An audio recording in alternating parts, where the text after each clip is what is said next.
Olá, meu amigo internauta, e nós estamos aqui de volta. E durante o intervalo aqui a gente estava conversando e descobrindo que quantas coisas esse universo feminino e esse universo masculino nos trazem que nos são desconhecidos. Você que está aí em casa pode ter essa atitude machista, eu faço, eu mando, eu aconteço. Não faz nada. Porque o teu princípio é feminino. 9 meses você ficou na sua barriga. Como foi o caso do Vitor. Ficou 9 meses na barriguinha da mamãe. E até que nasceu. Agora, você que está aí, também aconteceu isso contigo. Né? E como é lembrar desse momento? Como foi estar 9 meses e sentir você e sua mãe como uma coisa só? Não importa se você é menino, se você é menina, se você é homem, se você é mulher. Você tem dentro de você esse princípio desse feminino. E é isso que eu queria que a Mônica explicasse um pouco para a gente, né? Essa história do masculino e do feminino que existe dentro de cada um de nós. Que são aspectos do masculino, do feminino, que existem tanto no homem quanto na mulher.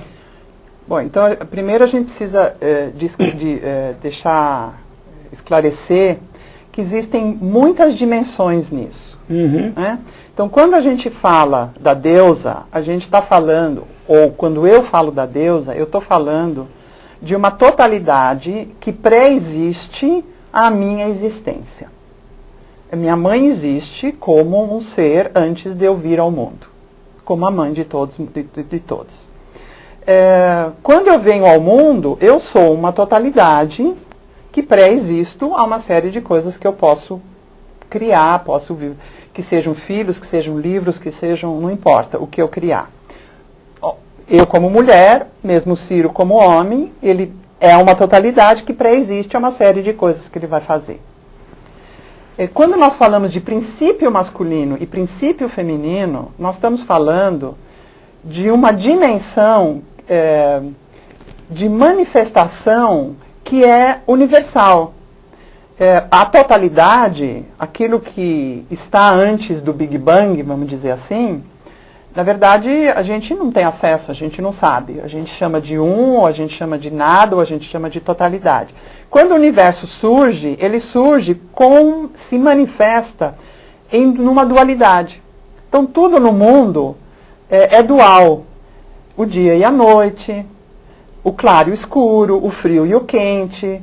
Nós lidamos com uma dualidade. O nosso cérebro não consegue pensar, a nossa mente não consegue pensar em uma coisa só. Nós sempre pensamos em uma coisa em oposição à outra. Então, assim, essa dualidade ela é inerente ao mundo manifestado. Então, assim, quando a gente fala em princípio feminino e princípio masculino, nós estamos falando dessa dualidade que, quando interage, gera terceiras, quartas, quintas, 20º coisas. Então, essa interação, ela na verdade, esses dois princípios existem em tudo que existe. Em cada animal, em cada planta, em cada pedra, em todos os seres que existem. Existem no ser humano. Então, nós temos... então, o princípio feminino e o princípio masculino são duas qualidades, vamos dizer assim, que dançam. Elas dançam continuamente, elas se alternam continuamente.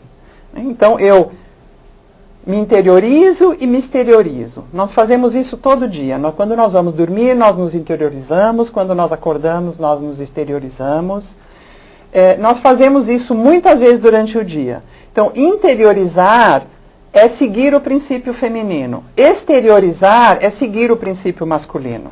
Então, quando uma mulher gesta, algo está acontecendo interiormente. Então nós dizemos, bom, é um universo feminino, ela está no princípio feminino. Mas quando ela pare, ela está exteriorizando, então ela está no princípio masculino.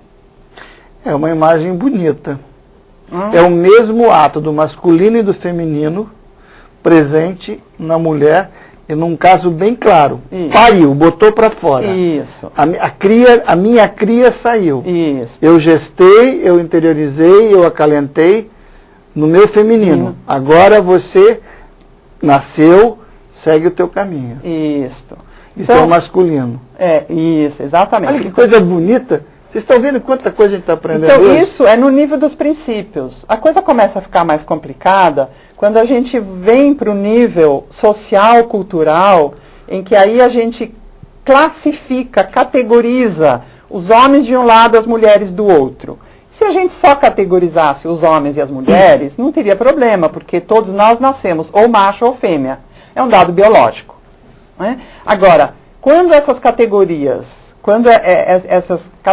são classificadas socialmente com atributos, com valores, aí nós dizemos, os homens são mais importantes que as mulheres. Os homens são mais fortes do que as mulheres. As mulheres são mais vulneráveis do que os homens. Bom, eu conheço homens fortes, homens fracos, homens vulneráveis, mulheres fortes, mulheres fracas, mulheres vulneráveis. São os rótulos, né? Ou, melhor ainda, eu conheço... todos os homens que eu conheço são fortes e fracos. Todas as mulheres que eu conheço são fortes e fracas. Tem força e tem fragilidade. Porque isso ocorre... Isso é do humano. Não, e isso são em situações.